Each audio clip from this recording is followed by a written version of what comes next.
Unahin po natin, mga kapatid, ang mga sinasabi ng Biblia na mangyayari sa sanlibutan sa malapit nang dumating ang Panginoon. Alam ko na palagi ninyong napapakinggan ito, kaya daraanan ko lang po. Ano ang magiging kalagayan ng sanlibutan pag malapit na po ang Panginoon? Ayon sa sinasabi ng salita ng Diyos. Sa isang pangungusap, ito po ay bali panahon na grabe po ang panganib, grabe po ang trouble pag malapit na pong dumating ang Panginoon. At itong sinasabi ng Biblia, isa-isahin po natin ito, daanan lang po natin. Okay, ito ang number 1, 2 Timothy chapter 3, verse 1, sabi dito, "Dapat alamin mo ito na sa mga huling araw ay darating ang mga panahong mapanganib." Hindi po ito sinasabi para takutin po tayo. Sinasabi po ito dahil ito ay totoo. At sa ayaw natin at sa gusto, ay talagang darating yan. At dumating na nga siguro ang ilan sa mga features diyan. Okay? Meaning, wala tayong magagawa para baguhin ang sinasabi diyan. It's already a fixed, determined situation na mangyayari. Ang sumunod sa Matthew chapter 3 at 24, nagtanong diyan ang mga disciples, tinatanong nila kung ano ang tanda, ano ang o kailan mangyayari ang sinasabi ng Panginoon na magkakaroon ng destruction doon sa Jerusalem at ano mga tanda ng kanyang pagparito at ang katapusan ng sanlibutan. So, ang context kasi niyan, kausap niya ang mga disciples niya at sinasabi niya na ang Jerusalem ay babagsak sa kamay ng kaaway. At ito nga po ay nangyari.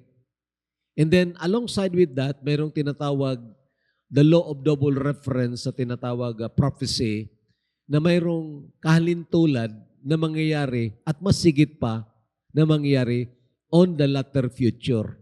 So, nandyan po, nakapalaman po yan. Ang number 1, verse 4, sabi diyan, Jesus answered at sumagot si Jesus at sinabi sa kanila, "Mag-ingat kayo na huwag kayong maligaw ni numan." So alam natin may danger dahil may mga mandaraya. At sabi ng verse 5, "Marami ang magsisiparito sa aking pangalan na mga nagsasabi ako ang Kristo at ililigaw ang marami." So kung mapag-obserba po tayo sa ating kapanahunan, lalong dumarami yan. And you will hear of wars and rumors of wars. So sa ating kasalukuyang panahon, napapakinggan po natin yan. At alam natin na nangyayari yan ngayon. Okay? Mga labanan, banta ng labanan, alingaw-ngaw ng mga digmaan. At ito ang sabi ng Panginoon sa atin. Kaya nga sabi ko, hindi tayo dapat matakot, hindi naman tayo parang ang tapang-tapang natin pero pansariling katapangan. Ito po, sabi niya, "See then that you will not be troubled." Okay? Ingatan ninyo na huwag kayong magulumihanan. So meaning, sa lahat ng mga bagay na ito na sinasabi, then dapat nandoon tayo sa tinatawag poise, balanse. Hindi tayo overreactive, hindi naman tayo underreactive. Okay? Kundi kung ano ang nararapat na dapat na gawin natin dahil yun ay iniuutos ng Panginoon sa atin, responsibilidad natin habang tayo naghihintay sa Panginoon, dapat yun ang ginagawa natin. Okay? We should not be passive. We should not also be overreactive. Makakarinig kayo. Then, sabi dito, kinakailangan ito'y mangyari. Again, makita nyo, wala tayong magagawa at hindi natin kayang baguhin yan. Mangyayari at mangyayari po yan sa ating kasalukuyang panahon. In some degree ay nangyayari po yan. And then, ang sumunod, for nation will rise against nation. You will be surprised with this. That is not a repetition or a redundant ng sinasabi sa verse 6 na giyera. But this is civil wars. Nation, the word nation there is the Greek word ethnos, meaning ethnic, kalahi. Ang isang lahi, laban ang kaparehas niya kalahi. And I believe that would be a civil war. Nangyari po yan sa Syria noong isang linggo, ang civil war. At nangyari yan sa ibang mga lugar. At pwedeng mangyari sa Pilipinas. Okay? Pwedeng mangyari sa Pilipinas sa ating kasalukuyang situation. Nation will be against nation. Kingdom against kingdom. Then, mayroong tagutom. Hindi ito ordinaryong tagutom lang na hindi ka nakakain ng isang beses ang araw o ng 3 beses isang araw, kundi isang beses lang isang araw. O kaya hindi ka nakakain ng ilang araw. Hindi po ito. It's a famine caused by war, caused by trouble. Meaning maraming magugutom na magkakaroon ng, hindi lang kasalatan, magkakaroon ng kamatayan. Pestilences, COVID-19, alam natin yon isa. At hanggang ngayon, dumaranas ang maraming mga tao ng madali ang pagkamatay at mga biglaang pagsakit at iba-ibang mga sakit na parang nakapagtataka. Okay? Anyway, pestilences. And then, earthquakes, different places, on various places. So ito po, sinasabi po yan ng salita ng Panginoon, sigurado po, totoo yan, mangyayari po yan. Okay? And because iniquity shall abound, the love of many shall wax cold. Dahil grabe ang kasamaan, mas darami ang kasamaan, then maraming mga manlalamig ang kanilang pag-ibig. Maybe pag-ibig sa Panginoon at pag-ibig sa isa't isa. Okay? Ay dito ay nangyayari kahit na sa ating kasalukuyang panahon. And then lastly, mayroon pa dito, sa Luke chapter 18, verse 8, basahin natin, I tell you that He will avenge them speedily. Nevertheless, when the Son of Man comes, will He really find faith on the earth? Ang tanong po na yan ay parang nagpapaintindi sa atin na sa panahon na malapit nang dumating ang Panginoon, marami ang mawawalan ng pananampalataya.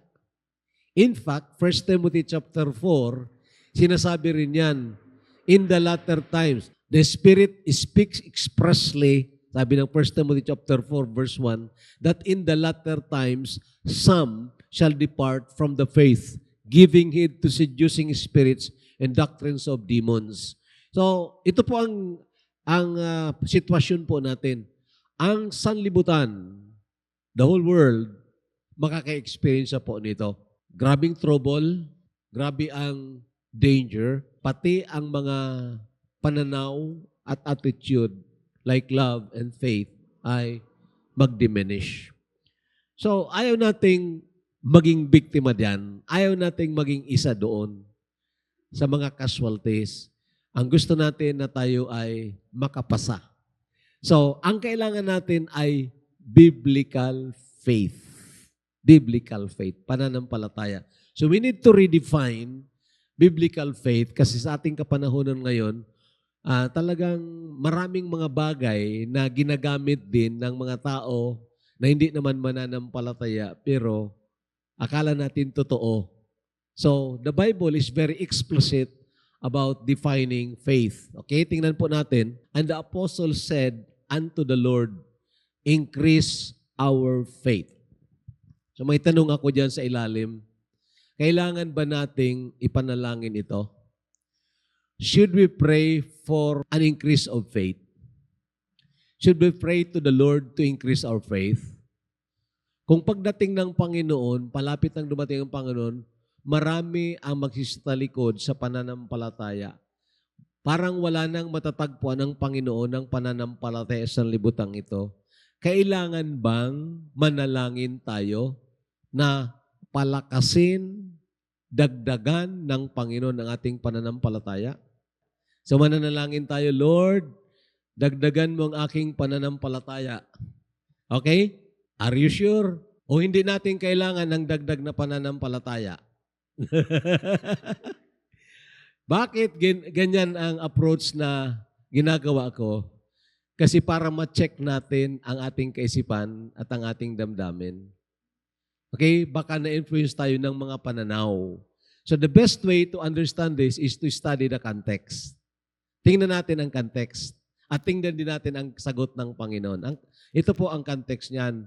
Mag-ingat kayo sa inyong sarili kung magkasala ang iyong kapatid, sawayin mo siya, at kung siya'y magsisi, patawarin mo siya.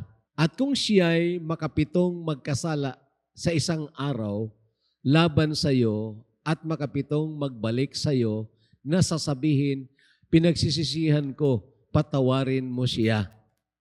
So anong tinuturo ng Panginoon? Ang pagpapatawad sa nagkasala sa atin, kapatid. Okay? Magkasala siya sa 6 na beses sa isang araw, pero humingi siya ng pagpapatawad, patawarin mo dapat siya. Okay? Ngayon, ang sagot, kung siya ay makapitong magkasala sa isang araw. Okay. Ang sagot ng mga disciples sa verse 5, Lord, increase our faith. Lord, dagdagan mo ang aming pananampalataya. At sinabi ng mga apostol at sa Panginoon, dagdagan mo ang pananampalataya namin. Ang sagot ng Panginoon sa verse 6, at sinabi ng Panginoon, kung magkaroon kayo ng pananampalataya na kasing laki ng isang butil ng binhi ng mustasa, sasabihin niyo sa puno ng sikomorong ito, mabunot ka at matanim ka sa dagat at kayo'y tatalimahin. Nag-agree ba ang Panginoon na kailangan nila ang pagdagdag ng pananampalataya? Nag-agree. Doon sa sagot ng Panginoon, nag-agree ba siya? O kung ang sinasabi ng Panginoon diyan, sabi ng Panginoon, hindi nyo kailangan ang malaking pananampalataya. Kahit na nga mayroon kayo ng pananampalataya katulad ng butil ng mustasa. At alam nyo kung ano ang butil ng mustasa? Maliit na maliit po yan. A very small seed, ang seed of mustard.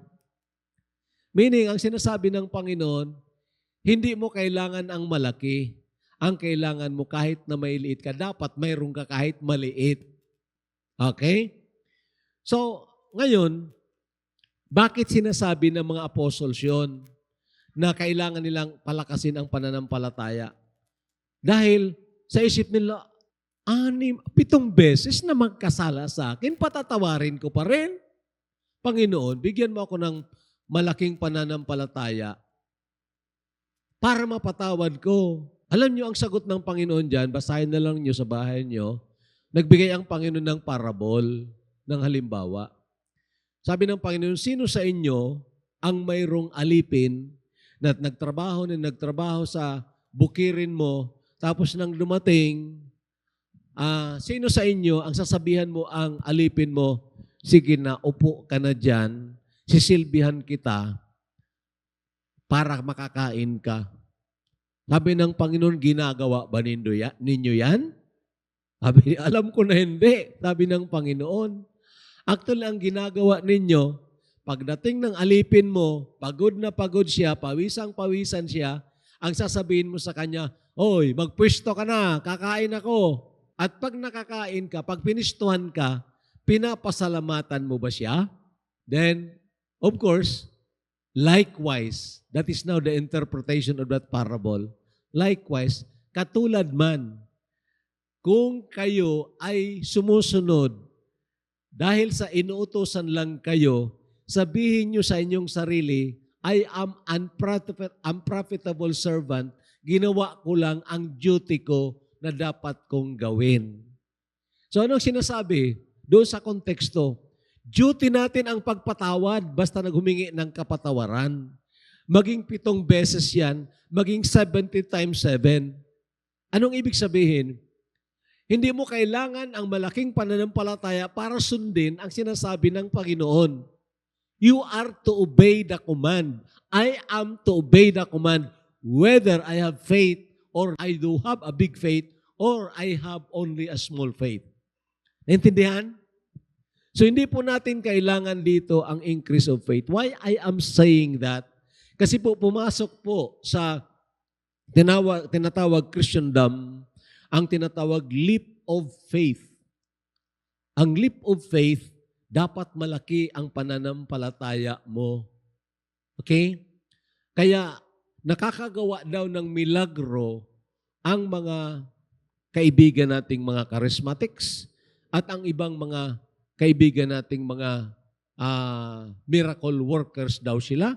Nakagawa daw sila milagro dahil malaki ang kanilang pananampalataya. Kaya't kung sila ay pumupunta sa mga hospitals at nagpapagaling, pag pinatungan nila ng kamay at hindi iyon naggumaling, ang may problema, hindi sila. Ang may problema, yung pasyente. Kulang kasi ang pananampalataya mo. Pero pag-aralan mo ang sinasabi ng salita ng Panginoon, kung ikaw ang magpapagaling, dapat ikaw ang may pananampalataya, hindi yung pasyente. Di ba? What I'm saying, there is that distortion of faith and it is now not biblical. Hindi na biblical. Okay? So, mamaya maliwanagan po natin ito. Ito ang faith na sinasabi ng Biblia. Biblical faith is the right exercise. That's my definition. Is the right exercise of man's intellect, emotion, and will within the context of God's revealed truth.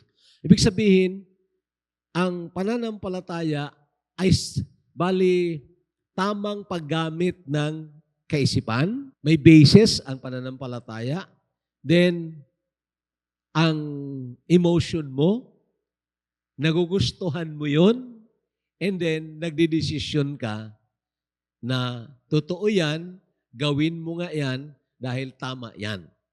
Okay? Mamaya malinawan pa natin yon. So, this is the verse. Tingnan yung verse na ito.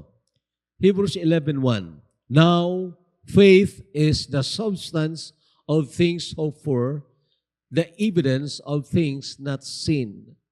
Ang word na substance dyan is of course the opposite of nothing. The opposite of, anong tawag dito? Imaginary. Okay? Substance. Meaning, it is the reality. Ang reality. Hindi something that you have imagined, kundi reality. Ang pananampalataya daw na biblical ay reality. Katotohanan ng bagay na inaasahan mo. Mayroon ka na ng assurance na itong inaasahan mo ay totoo at tunay. At mayroon ka ng ebidensya. The word evidence there is the word title deed. Kung sa titulo pa, kung sa lupa pa, mayroon kang hawak na titulo na talagang iyan, kahit hindi mo pa nakikita, alam mo sa iyo yan. Okay? Pag hawak mo ang titulo, kahit hindi mo pa nakita ang lupa, alam mo sa iyo yan dahil sa pangalan mo. Yan ang word na evidence.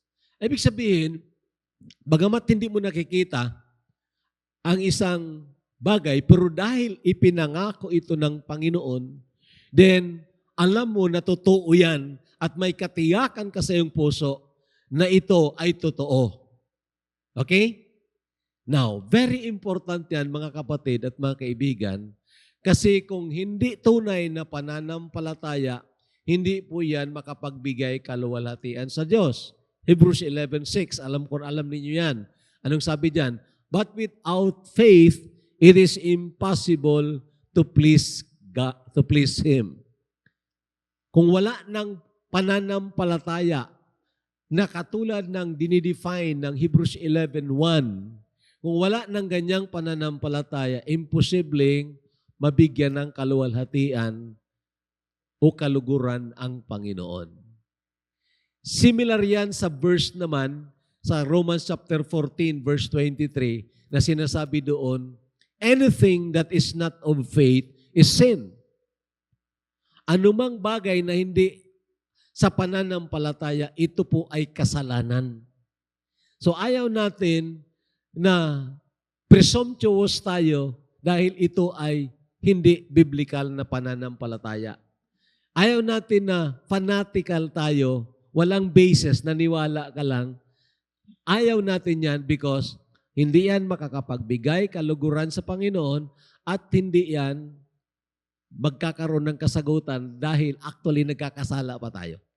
Ang ibig sabihin, lalo tayo nagkakasala kung we are fanatical. We are not exercising biblical faith. Now, having said that, mga kapatid, punta tayo doon sa biblical faith na sinasabi ay nagsasabi sa atin, is telling us that there is in God, mayroon dyan sa Diyos, sa tunay at buhay na Diyos, na sinasampalatayan mo na ugali, okay? A certain quality that make us commit our lives and all our future affairs to Him. Okay?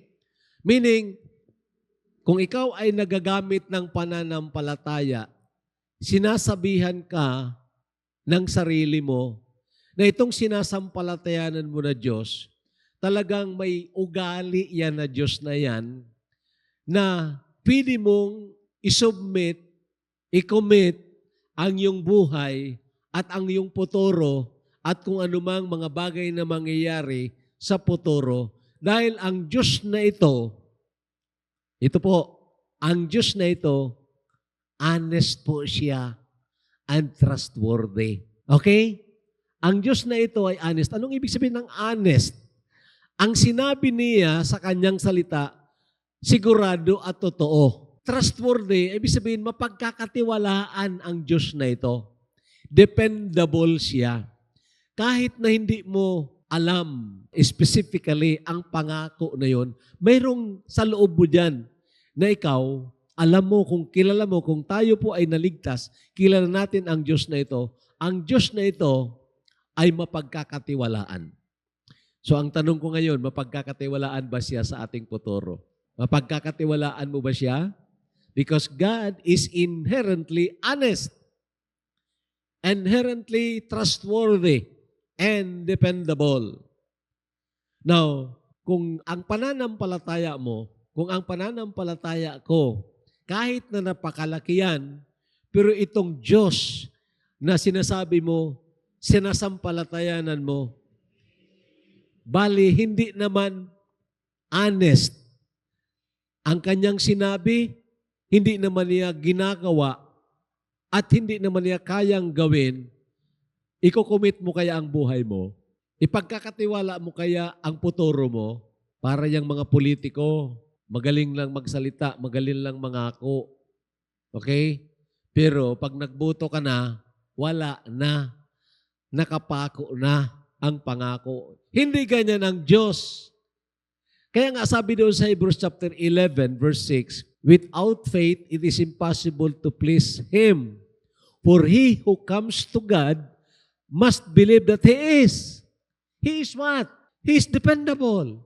He is trustworthy. He is honest. Anumang sinabi niya, then, totoo yan at gagawin niya. Hindi yan magkakamali. And I believe, mga kapatid at mga kaibigan, ang dapat alamin natin at lalong palaguin natin, hindi yung faith per se. It is not an increase of faith, but an increase on the knowledge of God. At yun naman ang inaadhika sa atin, yun naman ang sinasabi ni Peter, but grow in grace and in the knowledge of God our Savior.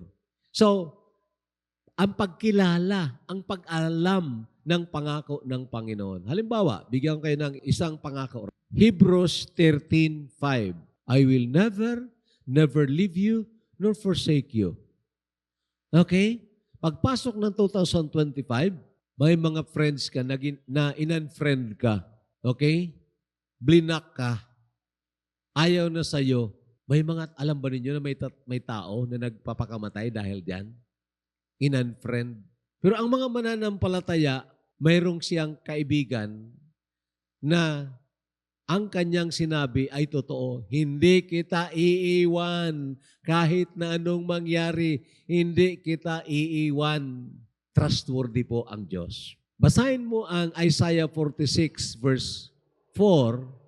Sabi ng Panginoon diyan, mula sa pagkabata ay dinala kita.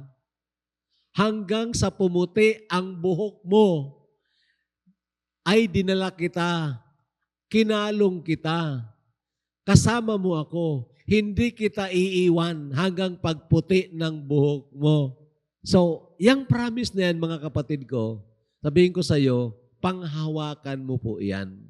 Ano man ang mangyari sa 2025 at sa mga susunod pang taon, mawalan ka ng mga BFF mo yan, hindi ka iiwan ng Panginoon. Tama? Pastor, kung mag-fail ako, makaiwan ako ng Panginoon. Titingnan po natin yan. Just basahin lang ninyo ang Hebrews chapter 11 kasi ito, ang chapter 11 ng Hebrews is a chapter of faith. At may mga binanggit na mga tao diyan na nakapasa kahit na may mga failures. Isa doon si David. Tama? Si Haring David. Pag-aralan nyo dyan, kasi si David, tao yan na parehas mo rin, parehas ko rin. Pero si David, nakapasa doon kahit na doon sa mga failures niya. Why? God is faithful. Ang Diyos ay matapat at hindi niya papasubalian, hindi siya magsisinungaling. Ang kanyang sinabi ay totoo. He is an honest God. Okay? Okay. So, ang kailangan, ang issue ay ganito. Sige. The real issues, mga kapatid, is the issue of unbelief. Okay? It's not about little faith or big faith. Now, siguro kung may mag-argue, magtatanong ako, paano yung sinabi ng Panginoon sa mga apostol niya nung maglayag sila at natakot sila, yung mga apostol niya natakot dahil sa bagyo, dahil sa alon, at pinakalma ng Panginoon ang alon, pinakalma na yung bagyo, at sinabihan sila, O ye of little faith, kayo na mga maliliit o kukunti ang pananampalataya. Anong ibig sabihin doon? Were they rebuked because of little faith in relation to amount? Kaya kailangang dagdagan? Hindi po yun. Kung basahin nyo ang konteksto, ganito po yun. Naka-experience sila ng milagro, 5 tinapay, 2 isda. Nakita nila yon, sila pa nga ang nag-distribute, dumami yon. Nakakain ang sobra 5,000 mga tao. It's a miracle, right? Nang naglayag na sila, hindi na nila magamit ang kanilang pananampalataya. So ang ibig sabihin yan, nagaganyan, nag-on and off ang pananampalataya nila. The frequency of their faith is abnormal. Hindi po increase of faith ang kailangan natin na dagdag na pananampalataya, kundi continuous dependence. Patuloy na pagtitiwala sa tunay at buhay na Diyos. Bukas ba, buhay pa ang Diyos? Buhay? Buhay pa ba? Of course, 2025. Why? Di ba? Baka sa 2025, mawalan ako ng trabaho. Baka sa 2025, mawala na ang mga ganitong trabaho dahil papalitan na ng mga robots, mawala ng trabaho ko. Pwedeng mangyari yan. Di ba? Pero, ang hindi mawawala ang Diyos. Di ba? So meaning, pwede mo siya katiwalaan, He is trustworthy kahit na anong mangyari. Okay? So the issue is unbelief. Sanayin po natin ang ating isipan na paniwalaan ang sinasabi ng salita ng Diyos. Ang sinasabi ng salita ng Diyos ay totoo. We emphasize more of the Word of God. Dahil yun ang mas mahalaga. Di ba? Lalo na sa ating kapanahunan ngayon. So, kailangan masanay po ang ating isipan. Masanay ang ating isipan, makinig ng salita ng Panginoon, pag-aralan ng salita ng Panginoon, kasauluhin ang salita ng Panginoon upang sa panahon na may mga atake ng diablo o kung anong mga atake ng unbelief, then ang panlaban po dyan is the Word of God. Okay? Word of God. Ang pangalawa na issue is focus. The issue of focus.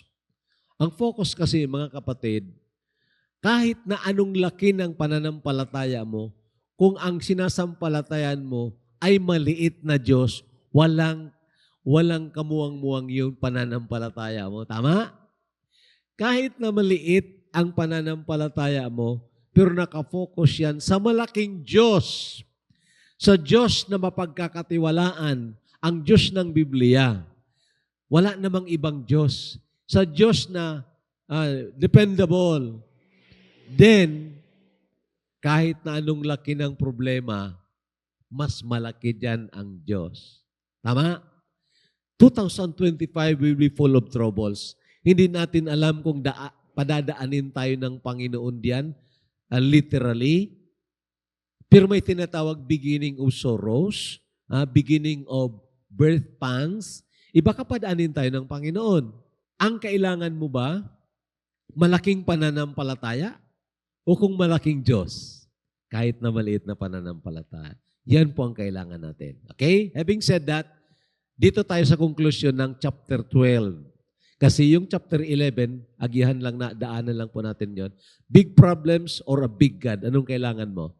Our problems are smaller when our focus is on the big God. Okay, Hebrews chapter 12. Therefore, we also, since we are surrounded by so great a cloud of witnesses, let us lay aside every weight and the sin which so easily ensnares us, and let us run with endurance the race that is set before us. So, bali parang nasa pagtakbo tayo, tatakbuhin na naman natin ang 2025. At ang payo sa atin dito, napapaligiran daw tayo ng great witnesses. Sino yun? Ang mga binanggit sa Hebrews chapter 11 na mga tao na parehas natin mahina, pero mayroon sila ng pananampalataya kahit na maliit ang kanilang pananampalataya, pero nakafocus ito sa malaking Diyos, they were able to pass the trials and the problems. Okay? So, ano yung sin that easily beset us? Hindi yung plural. The sin that so easily beset us, yung parang madali tayong mahulog dyan, is the sin of unbelief. Bakit hindi makapagpatawad ang isang lalaki o ang isang mananampalataya sa kanyang kapatid? Dahil akala niya lugi siya pag magpatawad siya. Kaya sabi na, kailangan ko ang increase my faith para mapatawad ko siya. I cannot forgive him because I have little faith. Wrong. Hindi po yun tama. Hindi po the problem of the can't. It is the problem of the want. I don't want to forgive him. And ang sasabihin na I don't want to forgive him, that is contrary to the command of God. And that is unbelief. Akala natin, kung magkim-kim tayo ng kapaitan, akala natin, lamang tayo doon sa kinamumuhian natin. Totoo ba yun? Nakakalamang ka kung namumuhi ka, napupuot ka sa kapatid mo o sa isang tao? Lamang ka ba sa kanya? Hindi. Mas masaya ang nagpapatawad kaysa nagkikim-kim ng galit. Tama. So sabi ng Panginoon, magpatawad tayo. I just believe it. Hindi ko kailangan dyan ang malaking pananampalataya. I just believe it. So ito ang sin na palaging humihila sa atin, the sin of unbelief. We are parang inilalagay natin ang ating sarili na better tayo than God. Alam natin itong verse na ito, pero pwede ko bang ikatiwala ang finances ko sa Panginoon? Pwede ko ba? Ay nako, mahirap kulang nga ito Bakit ako magbibigay ng tithes? Bakit ako kulang ito. Uh, hindi ko maititiwala. That's unbelief. The root there is unbelief. Ang problema, yun nga, unbelief, the sin that easily beset us. And what are the weights? Hindi naman ako magtatagal. Ang weights ay yung mga bagay, hindi naman kasalanan, pero hindi nakakapag-enhance sa buhay mo para maging malapit ka sa Panginoon.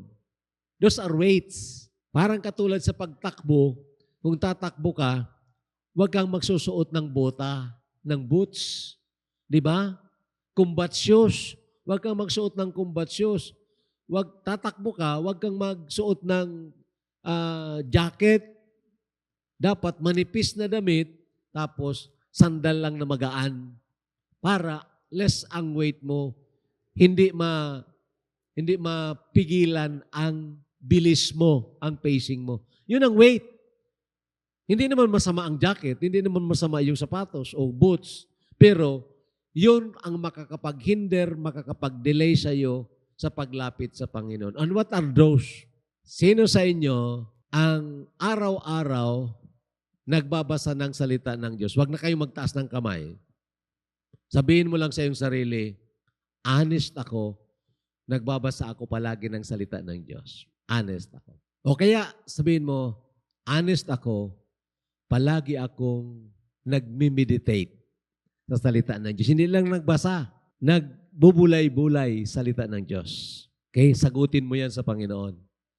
Ang pangalawa kong tanong, sino sa inyo ang hindi nakakaligtaan magbukas ng cellphone pagka umaga? Sino sa inyo ang hindi nakaligtaan maglaro ng games dyan? Those are weights.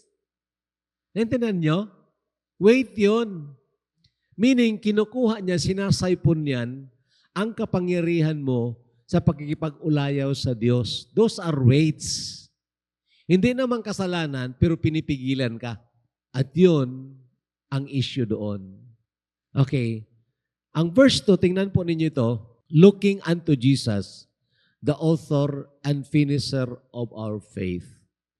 Ang focus dapat si Jesus. Hindi ang sarili, hindi ang problema, ang focus ang Panginoon. And we try to think of this, tingnan natin ito, baka sa 2025, may ipapagawa sa iyo ang Panginoon na talagang very drastic, pero alam mo, nakalooban talaga ng Panginoon. Ang halimbawa ko dyan ay si Abraham. Sabi ng Panginoon kay Abraham, Abraham, idulot mo, ihandog mo ang iyong anak na si Isaac doon sa Mount Moriah, nasunugin mo siya doon.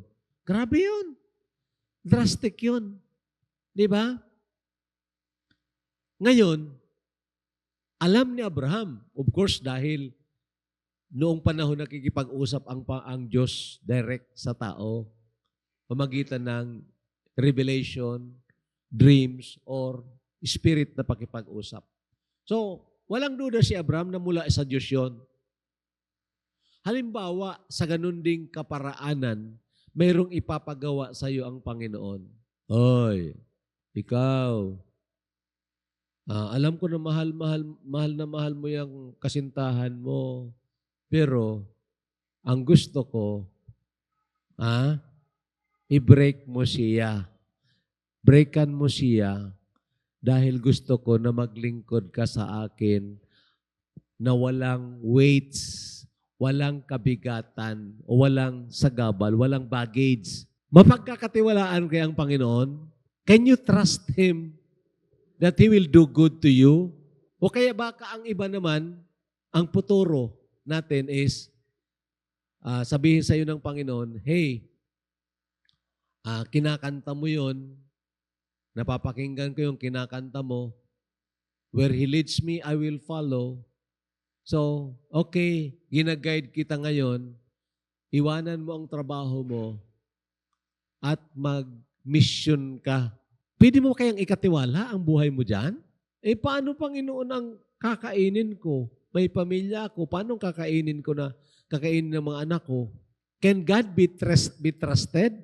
Yun pang ibig sabihin diyan. If our focus is on God, No matter na kahit na hindi natin masyado maintindihan ang consequence niyan, pero alam natin na talagang kalooban niya ng Panginoon. Directly or indirectly, kalooban ng Panginoon yan. Then, faith follows. Yan po ang nangyari kay Abraham. Okay? Yan ang nangyari kay Moses. Naalala ninyo?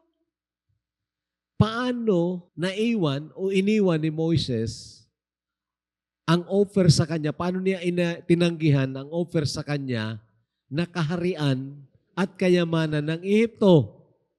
Paano niya tinanggihan yun? Dahil ba sabi ni Moses, ako talaga, Diyos lang talaga ang gusto ko, kaya ayaw ko sa mga kayamanan na yan. No. He was not preposterous na tao. Hindi siya parang hambog na tao. Hindi. Moses, by faith, refused to be called the son of Pharaoh's daughter. Pananampalataya. At kahit nasa pananaw ni Moses, sa immediate na pananaw niya, ng literal na mga mata niya, parang lugi siya. Dahil kukutyain siya. Tutuyain siya. And yet, nakita niya ang mas malayo pa doon sa pamamagitan ng pananampalataya. He had seen him who is invisible. Nakita niya doon. So natimbang na niya. By faith, sabi doon, esteeming the reproach of Christ greater riches than the riches of Egypt. Paano niya nakita yon? Nasa literal na mata, sa literal na assessment, lugi siya, pero hindi sa eternidad. At kung pag-aralan yung Hebrews chapter 11, may mga namatay dyan, pero hindi nga natanggap ang pangako ng Panginoon sa kanila. And yet, they or they have a passing grade. Why? They continued independence to God. Nagpatuloy sila na nagtitiwala sa Panginoon kahit namatay sila, nawala o hindi dumating ang pangako ng Panginoon. Di ba? And then, of course, si Daniel, binanggit kanina sa kanta dyan, Daniel in the lion's den. Baka, hindi naman natin sinisiguro, pero baka dumating sa 2025 na talagang hihigpitan na ang mga mananampalataya. Okay? Hihigpitan ang mga mananampalataya, padadaanin tayo sa persecution, hindi ka na pwedeng magpahayag ng salita ng Diyos, lalo na kung medyo kontra yung mga homosexuals, ipapasok ka sa mga kulungan, ganon. Can you still be joyful? Mapagkakatiwalaan ba ang Diyos doon? Daniel said, yes. So what I'm saying mga kapatid, hindi nga natin alam ang futuro. We have a glimpse of a troubled tomorrow. A glimpse of a difficult tomorrow. Dangerous tomorrow. Pero hindi tayo dapat matakot. Hindi rin tayo dapat maging presumptuous na kaya ko yan. No, hindi natin kaya. But we have the God whom we can trust na kaya niya. Yan ang kailangan natin mga kapatid pagpasok nitong 2025. The biblical faith.